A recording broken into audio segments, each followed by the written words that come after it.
Guess what? It's Kimbo time, baby.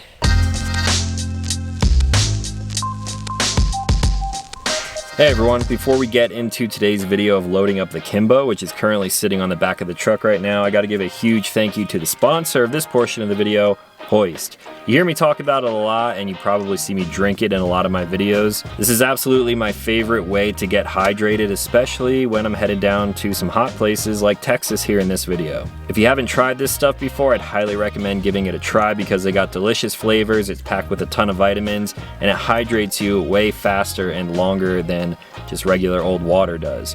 And now the best part for anyone who happens to live in Colorado. Hello.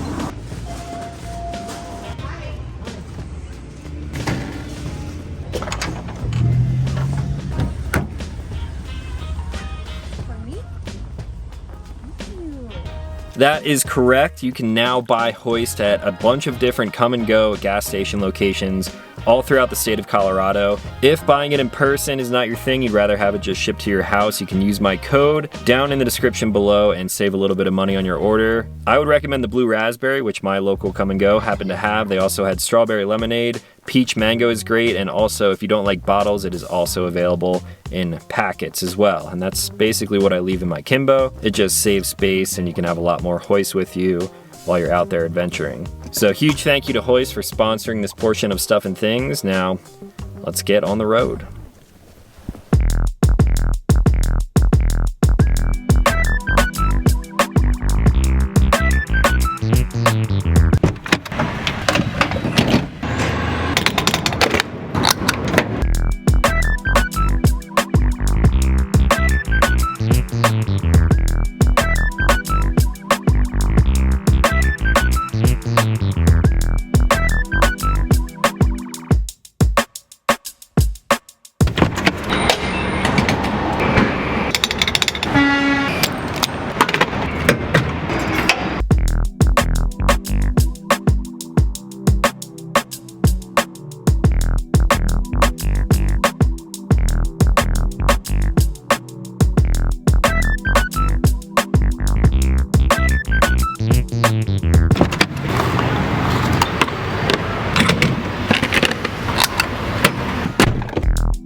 Good morning, everyone. I just drove from Denver, Colorado all the way down to Austin, Texas. And as you can tell, the SATlander is now back in winter mode. Winter mode coming to Austin, Texas, probably not the greatest idea. It's kind of hot down here right now, but the Kimbo is back on.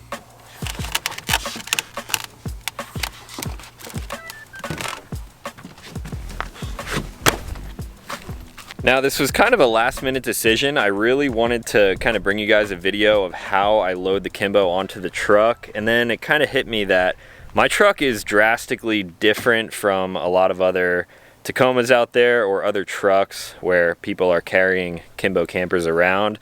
So I'm gonna kind of explain to you guys what it took to load the Kimbo, or what it takes to load a Kimbo onto a normal truck. But then I'm going to show you how my process is just a little bit different. So those of you who are familiar with my truck setup in the Kimbo, this is not really going to be any news to you. However, I'm going to tackle it from just like a normal perspective first. So the camper, as it sits right now, does not have the legs on it. I chose to remove the legs as I'm traveling around right now because I'm going to be leaving this thing on basically until spring. The weather in Colorado is getting a lot more brutal now, and when this thing is on the truck, I'm leaving it on for quite a few months in a row. So typically there are legs mounted up, one on each corner here, and they're essentially jacks that lower down to the ground, and it will lift the weight of the camper off of the truck. So For a standard Tacoma, mine happens to be a long bed. These were really designed for a 6-foot bed. Loading this thing up is super simple. You drop the tailgate down with the Kimbo in close to its highest position. You simply back the truck up, line it up down the side here. You can kind of see how it fits in between the wheel wells here. It's a very tight fit, but it's because it was designed for this truck. You do have to remove the bulkhead bar, which sits right up here. So for a standard truck, you pull that bar off, you drop the tailgate, you back up until the camper actually kind of touches the back of the bed here.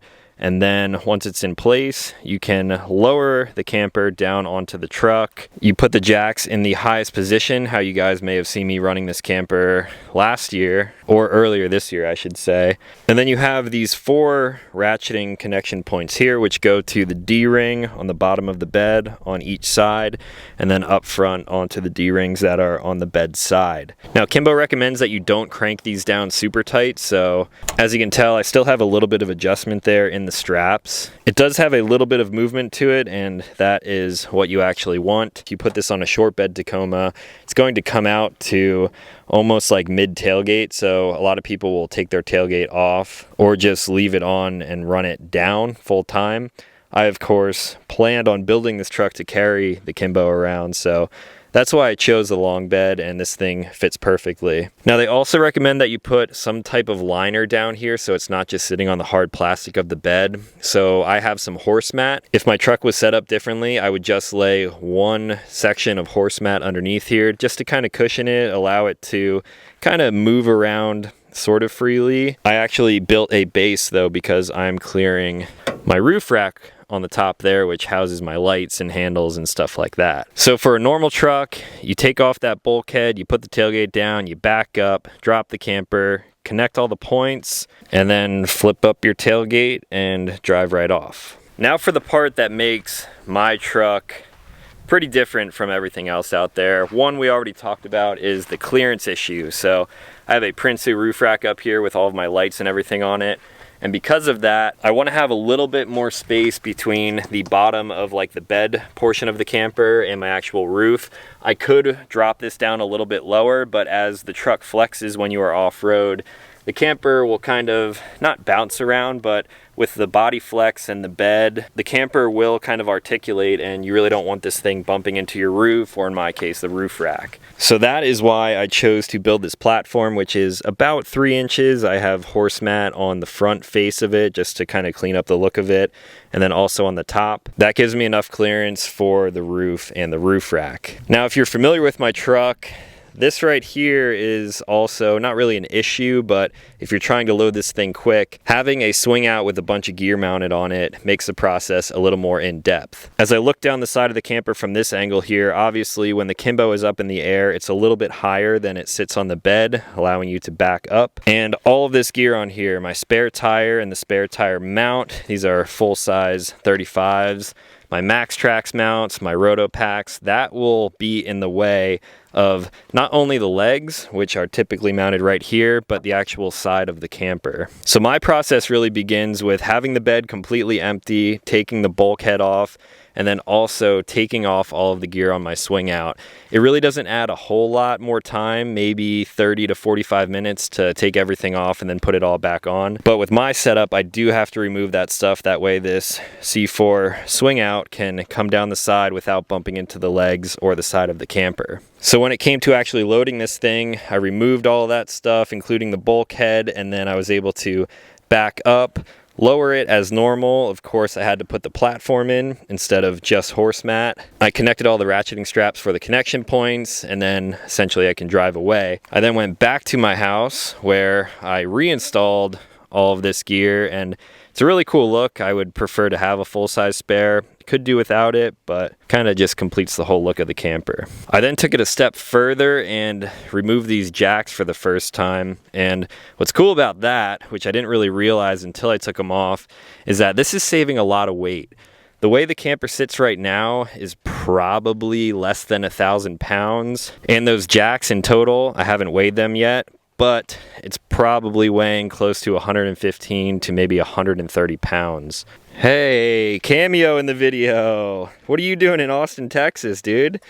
Flew down to the Space Pod convention. Yeah, you can totally climb up the ladder. So I do C4 and then tire, bedside. It's not comfortable to climb, but you can get up there and it'll hold your weight. So Mike is down here in Texas with me. I picked him up at the airport. How the views? It's Texas, so pretty flat. Pretty flat, pretty hot. Yeah, it's not too hot up here. It's a nice white top up here. Some solar. What is it, 200 watts? 200 watts. A little fan. Yep. There's enough room to like put a chair up here Yeah. and hang out.